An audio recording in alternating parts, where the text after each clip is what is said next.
향후 아파트 가격은 어떻게 될 것인가? 상승, 하락, 장기적 행보라는 세 가지를 볼 수 있는데 현재는 8년 동안의 주택의 어떤 상승에 따른 이제 하락 조정으로 압축되고 있습니다. 주택은 역시 수요와 공급에서 이루어지는데 우리가 공급을 볼 수 있는 것은 단기적인 입주량과 그 다음에 중장기적인 주택 공급을 볼 수 있겠죠. 그리고 수요는 인구 변동과 그 다음에 경제 성장률, 금리로 볼 수 있겠습니다.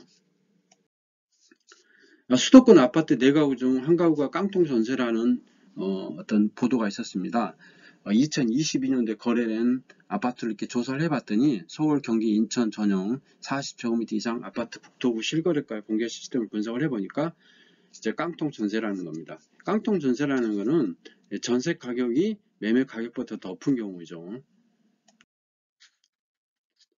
수도권 아파트 4가구 중 1가구가 깡통 전세라는 건데 이제 집토수가 이제 수도권 아파트 국토교통부 실거래가 단지 및 면적별로 분석한 결과 지난해 매매가 이루어진 아파트 9,863곳 중 23% 정도가 전세 보증금 이하 가격에서 이제 매매가 됐다는 거죠.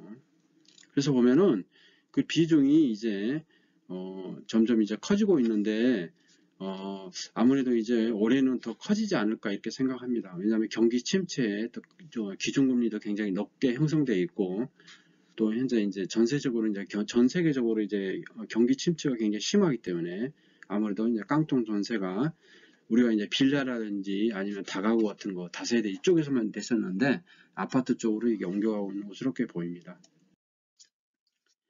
여기서 이제 전세 최고액은 2020년에서 2020년 체결된 각 아파트 면적별 전세 최고가를 기준으로 산정을 했습니다. 그래가지고 이제 그 현재 그 비중을 보면은 4분기에 이제 압도적으로 이제 깡통 전세가 굉장히 많다는 걸 볼 수 있겠습니다. 이제 39%입니다. 1분기에는 9%, 2분기에는 8%, 3분기에는 17%였는데 4분기에는 무려 39%였습니다. 그래가지고 이제 주택 가격이 굉장히 많이 4분기에 많이 하락했다는 걸 알 수 있습니다.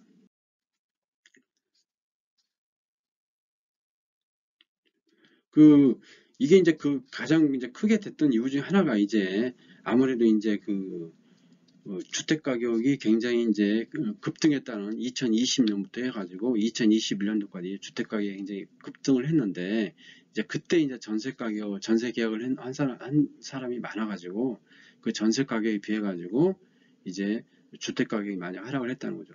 만약에 이제 최고가가 만약에 그 100%로 만약에 주택 매매 가격이 됐다 그러면은 전세를 만약에 70 정도, 80 정도 갔다고 이렇게 만약에 계약을 했다고 그러면은 주택 가격이 한 3, 40% 지금 하락을 했기 때문에 당연히 이제 깡통 전세가 됐다는 거죠. 그걸 얘기하는 겁니다. 이제 깡통 전세를 예방을 하려면은 아무래도 이제 보증보험에 가입을 하고 그 다음에 이제 전세 거래 시 6개월 이상 매매가 없는 아파트는 상당히 주의할 필요가 있겠고 향후 이제 전세 계약할 사람도 요거는 꼭 명심을 해야 할 것 같습니다. 예. 그래가지고 전세 보증금 보증 사고가 주택 도시 보증공제 전세 보증금 보증 사고가 이제 금년에 이제 5,443건이 작년에 이제 발생을 했는데 거의 이제 100% 정도 이렇게 거의 증가하고 있는데 올해도 아마 굉장히 증가할 것으로 이렇게 보입니다. 그래가지고 이제 최근에 이제 더불어민주당에서 주택임대차 보호법 개정안을 발의를 했는데 이제 입주 예정인 주택과 그 다음에 1년 미만의 신축 주택은 이제 주택 가격의 60% 정도 이내에서 이제 전세 계약을 하는 이제 표준 임대료를 도입하는 내용을 담은 주택임대차 보호법 개정안을 발의했다고 발표했습니다. 그래가지고 이제 깡통 전세가 이렇게 심각해지고 있기 때문에 향후에 이제 주택 가격이 굉장히 상승했을 때 그때 급등했을 때 그때 전세를 잡은 사람은 나중에 이제 2년 후에 되돌려 받을 수 없는 그런 어려움이 처하기 때문에 그런 어떤 주택임대차 보호법 개정을 통해 가지고 이제 표준 임대를 도입하겠다는 겁니다. 그리고 이제 요 60%를 했을 때 임대인이 했을 때 그거에 대해서 이제 양도세라든지 아니면 취득세라든지 이런 세제 인센티브를 주겠다는 겁니다.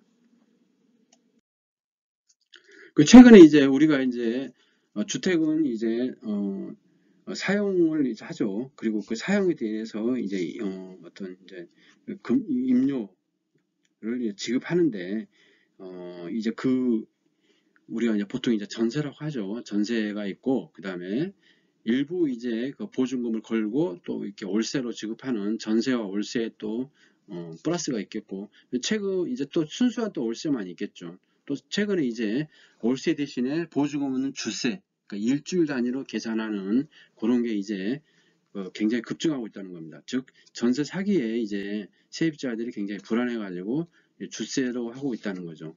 그래가지고 다방 자료에 따르면은 지난 16일 서울에서 등록된 전월세를 포함한 전체 임대 매물 중에서 이제 주세가 약 7.3% 정도 됐다는 거죠. 상당히 이제 많아지고 있는 거죠. 이 1인 가구가 또 증가하고 있고, 또 청년층에서는 이게 주세가 또 굉장히 또 각광을 받고 있어가지고 증가하고 있는 것 같습니다. 앞으로 우리나라도 결국은 이제 주택 가격이 굉장히 또 비싸고, 또 어떤 이런 깡통 전세가 또 증가하고 있고, 또 우리가 이제 볼 수 있겠지만은 이제 그 전세 사기라든지 그 다음에 능력이 안 되는 어떤 그 임대인들이 또 많아지고 있기 때문에 나중에 이제 어떤 전세 계약하고 이제 임대 보증을 되돌리지 않는 경우가 많기 때문에 주세가 앞으로는 굉장히 많아지지 않을까 이렇게 생각을 합니다. 주세는 이제 그 초단기 임차 상품으로서 일주 단위로 이제 원하는 기간 맞게 계약하고 이제 그 임대인에게 돈을 지급하는 거죠. 보통 이제 그 임대하고 비슷하지만은 이제 계약 기간이 짧고, 그 다음에 이제 보증금이 한 달 월세수는 적거나 아예 없다는 게 이제 차이가 있죠. 그래서 월 단위로 이제 묶어서 돈을 지급하기도 합니다. 그렇지만 이제 주의할 점은 단기 임대는 확정 일자를 받을 수가 없고, 그 다음에 이제 보증도 안 된다는 거죠. 그렇기 때문에 이 세입자 입장에서는 보증금을 최소화하는 방향으로 하고, 그 다음에 이제 꼼꼼히 따져봐 가지고 이렇게 한다는 겁니다. 당연히 이제 단기이기 때문에 월세에 비해서 상당히 이제 금액은 더 부담될 것으로 이렇게 보입니다. 그렇기 때문에 반드시 이제 주세를 할 때 여러 가지 조건을 이제 꼼꼼히 따져가지고 주세가 유리한지 아니면 월세가 유리한지 여러 가지 한번 따져볼 필요가 있을 것 같습니다. 지금까지 이제 최근에 이제 이슈가 되어 있는 이제 깡통 전세하고 그 다음에 이제 여러 가지 이제 임대 방법이라든지 주세 같은 거, 그 다음에 그런 거에 대해서 한번 말씀을 드렸는데, 이번에는 이제 아파트 가격이 어떻게 될 건가 그걸 한번 알아보겠습니다. 아파트 가격은 이제 시가총액이 중요합니다. 그 아파트의 시가총액이 어떻게 되느냐, 또는 국민 소득이 어떻게 되냐, 그 다음에 이제 뭐 기준금리가 어떻게 되느냐, 또는 그 다음에 이제 공급이 어떻게 되는가, 입주량은 어떻게 되는지도, 아파트 건설은 어떻게 될 건지 여러 가지 있는데, 그 중에서 먼저 이제 그 아파트 시가총액을 보겠습니다. 2022년도 12월 말 기준 해가지고 전국 아파트 시가총액은 2848조입니다. 그리고 서울이 1244조, 그 다음에 경기도가 851조, 그 다음에 인천이 155조이죠. 그래서 서울, 경기, 인천 수도권을 합치면은 거의 이제 2200조 정도 됩니다. 여기서 그래서 여기서 아파트 시가총액이라는 거는 아파트 건물 가격하고 그 다음에 이제 구분 건물이죠. 당연히 그 아파트를 감싸고 있는 땅 가격까지 다 합쳐가지고 이제 아파트 시가총액이 됩니다. 그래서 2021년도에 전국 아파트 시가총액이 2889조였는데 이제 2022년도에는 2848조로 약 41조가 감소를 했습니다. 아파트가 이렇게 시가총액이 감소한 거는 이제 주택이 많이 입주를 했죠. 아파트 입주를 했지만은 이제 강남 지역이 그렇게 많지가 않았고, 또 주택 가격이 하락을 했기 때문에 그걸 상쇄하고도 이제 아파트가 이제 시가총액이 감소를 한 겁니다.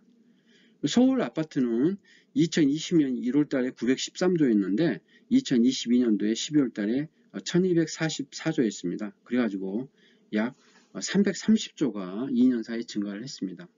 근데 이제 2021년도하고 2022년 비교하면은 13조가 감소를 했습니다.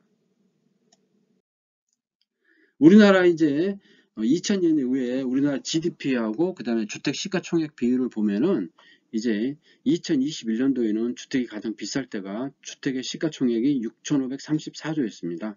여기서 주택은 아파트, 단독주택, 다세대, 기타 다 합친 거고, 그 다음에 마찬가지로 이제 주거용 건물, 그 건물 가격하고, 그 다음에 그 건물 거를 감싸고 있는 부속 토지를 합친 거죠. 그래서 GDP 때 이제 주택 시가총액 비교를 해보면은 이제 GDP가 2071조, 그 다음에 주택 시가총액이 6,534조 해가지고 3.2배였습니다. 주택이 굉장히 이제 경제 규모에 비해 가지고 굉장히 버블이었다는 거죠. 보통 우리가 이제 과거 이렇게 기록을 보면은 2점대 초반이 굉장히 이제 많았습니다. 그렇기 때문에 주택이 1995년에 1.5배 했으니까 굉장히 주택이 굉장히 이제 저평가됐죠. 2000년도에 1.6배였고, 그 다음에 이제 2009년도에 2.4배, 그 다음에 2021년에 3.2배 했는데, 주택이 아무래도 2점대 후반이나 3점대에는 약간 주택이 비싼 이제 버블이 아닌가 이렇게 생각을 합니다. 그렇기 때문에 우리가 이제 간단하게 볼 수 있는 거는 주택을 사야 할 시기라고 만약에 이제 생각을 한다고 그러면은 GDP하고 그 다음에 주택의 시가총액 이렇게 비교를 했을 때 2점대 한 중반 정도 되면은 그때 주택을 사면 되지 않을까 이렇게 생각합니다. 전국 아파트 매매 가격 변동률 추이를 보면은 2014년부터 2021년 약 8년 동안 주택이 계속 올랐습니다. 그렇기 때문에 올해부터는 이제 주택이 약 한 6년에서 한 7년 정도는 주택이 이제 하락한다는 의견이 굉장히 또 합리성을 또 띠고 있죠. 그래서 이제 그 KB 부동산 자료를 보면은 이제 처음에 이제 1980년대 중반에 이제 주택이 이제 행보하다가 올림픽을 시점으로 해가지고 이제 그 노태우 정부 때 이제 주택이 많이 이제 공급을 했죠. 그 공급하기 전에 이제 주택이 많이 올랐습니다. 그리고 약 한 7, 8년 동안 조정을 받고 IMF를 이제 거치면서 이제 굉장히 올랐습니다. 그래가지고 노무현 정부 때 이제 주택이 많이 올랐죠. 그러고 나서 이제 이명박 정권 때 이제 조정을 받았고, 그 다음에 이제 박근혜 정부 중반부터 해가지고 문재인 정부까지 가장 이제 주택이 많이 올랐습니다. 특히 문재인 정부 때 코로나하고 그렇게 맞물려가지고 저금리, 거의 이제 제로금리에 가까운 저금리에다가 또 코로나까지 겹쳐가지고 유동성이 확 풀린 바람에 주택 가격이 굉장히 많이 올랐습니다. 그렇기 때문에 엘리어트 상으로 봐도 1파 조정 후, 1파 상승 후 조정, 2파 상승 후 조정, 3파 상승 후 조정 이렇게 봤기 때문에 주택이 이제 어느 정도 조정이 굉장히 많이 될 것 같습니다. 주택 가격 추이는 아까 말씀드린 대로 우리가 이제 주식으로 보면은 이제 엘리어트 파동으로 보면은 이제 1파, 2파, 3파가 왕성됐기 때문에 주택이 이제 어느 정도 이제 가격 조정과 기간 조정이 될 것 같은데 현재 가격 조정은 어느 정도 된 것 같습니다. 그렇지만 앞으로 이제 옆으로 행보하는 기간 조정이 지루하게 될 확률이 크다고 봅니다. 수도권과 지방의 이제 입주량을 보시겠습니다. 보통 이제 우리가 입주량은 30만 대가 이제 거의 이제 꾸준히 이렇게 되어 왔습니다. 근데 이제 2017년도, 2018년도, 2019년도에 주택 가격이 이제 굉장히 부족하다고 그래가지고 주택이 많이 이제 공급이 됐죠. 그래가지고 이제 문재인 정부 때도 이제 주택이 많이 공급이 됐습니다. 그때 역설적으로 보면 주택 가격이 굉장히 비쌌죠. 그렇기 때문에 분양도 많이 됐고 그런 물량이 이제 그때 이제 분양했던 물량이 이제 2023년도부터 이제 집중적으로 강남권을 중심으로 해가지고 입주가 시작됩니다. 그래서 이제 아파트 입주 현황을 보면은 전국적으로 올해 34만 가구 정도 입주할 것으로 이렇게 보이고 약 5% 정도 증가 예상됩니다. 서울은 2만 4천 가구. 이렇게 이제 많지는 않은 작년과 이렇게 비슷한데 이제 강남 지역에 많이 이제 입주를 합니다. 그리고 경기도는 10만 가구 이렇게 해서 입주 물량은 그렇게 이제 작년하고 이렇게 비슷하지만은 경기 침체에 또 강남권을 중심으로 많이 입주를 하기 때문에 아무래도 이제 전세나 매매나 전부 약세가 예상을 합니다. 서울 아파트의 입주 물량은 2023년과 유사하지만은 이제 개포 등은 특정 대단지에 많이 입주한다는 얘기입니다. 아파트 입주 현황은 아무래도 이제 우리가 많이 봐야 할 것은 서울입니다. 서울의 아파트를 보면은 2017년도에 2만 8천 가구, 2018년도에 3만 7천 가구, 그 다음에 2019년, 20년도에 상당히 많았죠. 4만 가구 이상 됐고, 2021년에 3만 2,800가구, 2022년도하고 2023년도에는 2만 가구에 이제 그치고 있습니다. 보통 우리가 이제 2017년에서 2021년도까지는 서울 아파트 입주가 이제 3만 6천 가구 정도 됐었는데 2011년부터 2016년까지는 서울 아파트가 2만 8천 가구 정도 됐습니다. 그래서 2022년도하고 2023년도에 물량이 서울 아파트가 입주 물량이 많다고 볼 수는 없습니다. 그렇지만 이제 경기 침체에 또 부동산 가격이 많이 하락을 했기 때문에 또 강남 지역을 중심으로 많이 이제 입주가 되기 때문에 상당히 이제 물량 부담으로 작용할 것으로 보입니다. 서울 강남 4구 아파트 입주 물량을 보면은 이제 서초, 강남, 특히 강남구에 많이 이렇게 입주할 것으로 보입니다. 2023년부터 2025년도까지 상당히 물량이 많이 공급할 것으로 보입니다.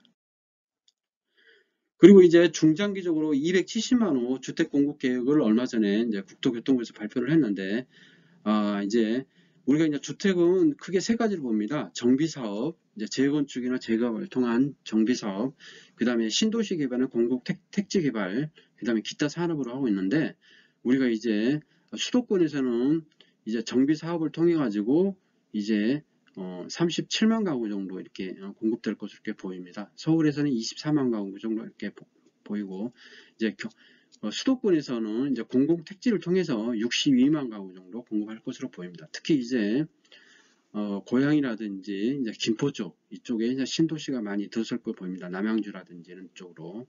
그렇기 때문에 우리가 270만 가구가 주택이 이제 나눠 가지고 2023년부터 이렇게 쭉 해가지고 주택이 공급 계획이 지금 잡혀 있습니다. 이제 부동산이 이제 완화와 규제 이렇게 반복되어 왔는데, 이번 정부에서는 이제 완화 쪽으로 해가지고 얼마 전에 규제를 대폭적으로 풀었죠. 그렇기 때문에 이제 경착륙 방지를 위한 정부의 규제 완화 예상이 이제 광범위하게 되기 때문에 주택 가격 하락은 어느 정도에서 이제 멈출 걸로 보지만은, 그렇다고 해서 상승하기는 어려울 것으로 보이고 이제 기간 조정이 예상됩니다. 일반 이제 우리가 이제 뭐 투기 과열지구나 조정대상제 같은 이제 규제적 해제가 되었고, 또 세금도 굉장히 완화가 됐습니다. 취득세나 양도세나, 그리고 재건축 안전 기준도 굉장히 완화가 됐죠. 이런 정책적인 것 때문에 부동산이 이제 하락을 경착륙하는데 굉장히 이제 도움을 주고 있다고 생각합니다. 주택가격 하락과 함께 단계적인 규제 완화가 예상되는데, 공급규제, 조세규제, 거래규제, 금융규제를 통해 가지고 거래제가 되고 있고, 이제 재건축 안전진단 기준 완화라든지 다주택 취득세이나 수도권 규제 완화, 금융규제 완화를 지금 하고 있습니다. 그리고 이제 우리가 이제 수요 측면에서 또 볼 거는 뭐냐면 인구를 봐야 됩니다. 현재 이제 지방은 굉장히 소멸 위험 지수가 굉장히 이제 심각해지고 있는데, 보시면은 좌측 상단에 보면 2005년도, 그 다음에 2010년도, 2015년도, 2020년도에 전국 지방 소멸 위험 지수를 보고 있습니다. 빨간 게 많은 게 굉장히 이제 소멸 위험이 굉장히 심한 경우죠. 현재 지방 같은 경우는 이제 굉장히 심해지고 있습니다. 우리가 이제 세종이라든지 경기도 남부 지역, 그 다음에 인천 이쪽 수도권을 제외하면 전부 다 이제 소멸 위험수가 굉장히 이제 하락하고 있습니다. 굉장히 이제 나빠지고 있죠. 아무래도 이제 우리가 그냥 부동산을 살 때 이거를 굉장히 봐야 할 것 같습니다. 왜냐 부동산은 이제 5년, 10년, 뭐 15년, 20년 장기적인 상품이기 때문에 반드시 이제 투자 목적으로 한다고 그러면은 이 소멸 지수를 꼭 봐야 할 필요가 있을 것 같습니다. 그리고 이제 인구를 보면은 인구가 작년에 이제 2021년도 2020에 비교하면은 약 20만 명이 감소를 했습니다. 그래서 이렇게 인구가 감소한 게 우리나라가 이제 1919년도부터 이제 감소를 시작을 했는데 작년에 이제 20만 명이 감소를 했습니다. 보면은 인구가 이제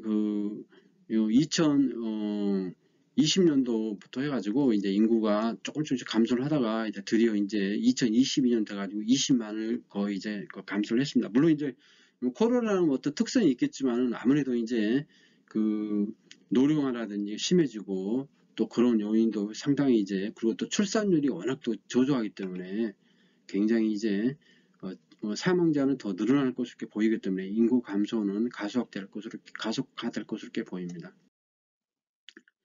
근데 더 중요한 건 뭐냐면은 우리가 이제 현재 이제 1인 세대는 증가하고 있습니다. 그래가지고 인구는 감소하고 있지만은 이제 세대 수는 이제 작년에 이제 1% 정도 증가를 했습니다. 그래서 3만 세대가 좀 증가를 했고, 그 다음에 이제 1인 세대가 굉장히 이제 증가를 하고 있습니다. 그래 1인 세대 비중이 상당히 크죠.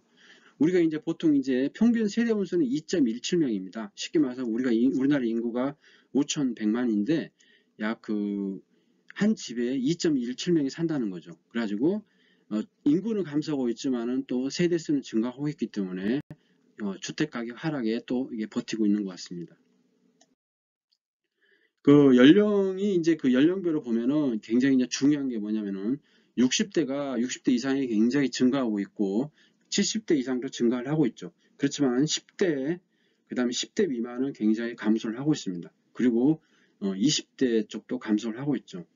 이거는 굉장히 이제 중요한 게 뭐냐면 생산 가능 인구가 감소하고 있다는 거고 또 출산율이 감소하고 있다는 거는 이제 전형적으로 이제 고령화 추세로 이제 지금은 이제 40대, 50대 중년층이 많지만은 향후에 이제 10년, 20년, 30년 지나면은 고령 인구가 굉장히 많아진다는 겁니다.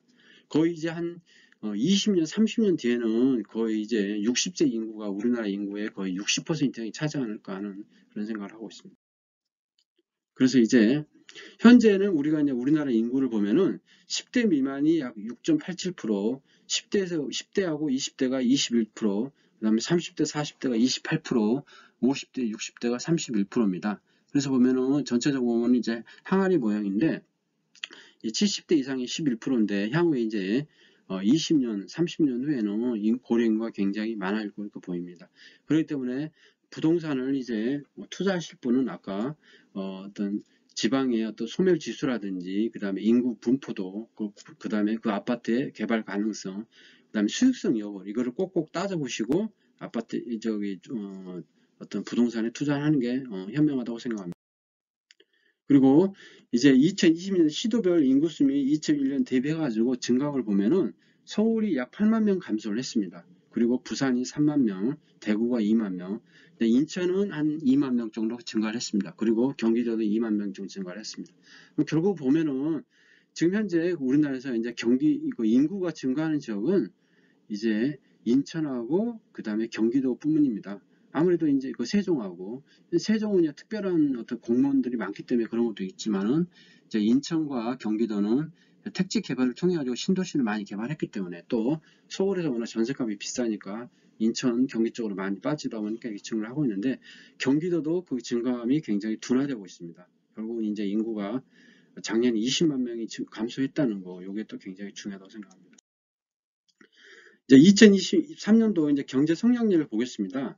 그래서 우리나라 이제 KD에서는 1.8%를 받고 한국은행에서 1.7% 상승할 것을 봤습니다. 보통 이제 우리가 이제 IB라고 하죠. 9개 글로벌 투자은행에서는 1.1% 정도 성장할 것으로 봤습니다. 2023년도에는 2022년 비교했을 때. 근데 노무라 증권에서는 마이너스 0.6% 이제 역성장할 것으로 이렇게 예상을 했습니다. 아무래도 이제 그 기준금리가 굉장히 이제 오르고 있고 또 물가도 상승하고 있고 또 이런 전세적으로 이제 경기가 이제 위축되어 있는 상황에서 또 중국의 또 코로나 영향도 있기 때문에 굉장히 이제 성장률이 둔화될 것으로 이렇게 보입니다. 그래서 만약에 이제 마이너스를 우리나라 성장이 된다고 그러면 굉장히 큰 충격이 오지 않을까 이렇게 염려가 됩니다. 한국 경제 성장률 연도별로 보면은 2022년도 작년에 2.6%였고 2021년도에는 기저효과로 4.1%, 2020년도에는 마이너스 성장했죠. 그때 코로나 한창이었죠. 보통 이제 우리나라가 2%대 이렇게 견조한 성장을 해왔는데 이제 만약에 이제 올해 이제 글로벌 IB에서는 이제 1.1%를 평균을 봤는데 노무라에서는 또 마이너스로 봤고 1% 성장 이렇게 될 확률이 크다고 보고 있기 때문에 아무래도 이제 부동산 가격의 상승에는 굉장히 이제 악재가 되지 않을까 생각합니다. 대한민국의 GDP 성장률을 보고 계십니다. 2014년부터 이렇게 보고 있는데 보통 이제 2%, 1% 후반, 2% 초반 이렇게 되고 있습니다. 긴 1960년대부터 해가지고 이렇게 쭉 보고 있는데 과거에 우리나라 이제 8% 성장할 수 있었죠. 이럴 때도 있었는데 성장률이 계속 낮아져가지고 저성장이 이제 고축가가 되고 있습니다. 그래서 2023년도 내년에는 세계 경제가 이제 1.7% 성장할 것으로 보이고, 그 다음에 미국이 0.5%, 유럽은 정체 0이고, 일본은 1% 되고 있습니다. 우리나라는 이제 1.6% 이상 하지만은 너무나는 마이너스 0.6%, 보통 이제 1.1% 전망한다니까 굉장히 이제 저성장이 이제 고초가 될 것으로 이렇게 보입니다. 한미 기준금리는 이제 얼마 전에 이제 그 1월 13일 날 우리나라 0.25% 올렸는데 3.5%가 됐습니다. 미국이 4.5%였는데 미국도 금리를 아마 2번 내지 3번 정도 올릴 것 같고 우리나라도 그 마찬가지 될 것 같습니다. 그래서 아무래도 우리나라는 금리가 4%대 미국은 5%대가 되지 않을까 이렇게 생각을 하는데 올해 한 하반기나 내년 초에는 이제 경기 침체로 아마 금리를 인하할 확률도 있다고 생각합니다. 그래서 이제 2023년도 주택시장 전망이 대한건설 정책연구원에서 발표를 했는데 아무래도 이제 가격 변동은 수축 국면이 지속되는 L자형이 되지 않나 이렇게 해서 저점을 형성하지 않을까 이렇게 생각을 합니다. 그래서 이제 아무래도 이제 분양이 더 감소할 것 같고 당분간은 주택이 이제 하락 쪽으로 하면서 기간 조정이 이어지 않을까 이렇게 생각합니다. 지금까지 부동산에 이제 현재 이제 그 가격 동향하고 그다음 향후 어떻게 될 건가를 중심으로 해가지고 수요 측면에서는 인구와 경제 성장률과 금리에 대해서 알아봤고 공급 쪽에서는 입주량과 주택 공급에 대해서만 알아봤습니다. 이게 꼭 맞는 건 아닙니다. 왜냐하면 이게 이제 맞는 얘기는 아니지만은 이걸 참고로 해가지고 이제 부동산을 가진 분이나 아니면 부동산을 또 매수할 분이나 이런 분들 다 참고를 하면 될 것 같습니다. 예, 구독, 좋아요 부탁드리겠습니다. 감사합니다.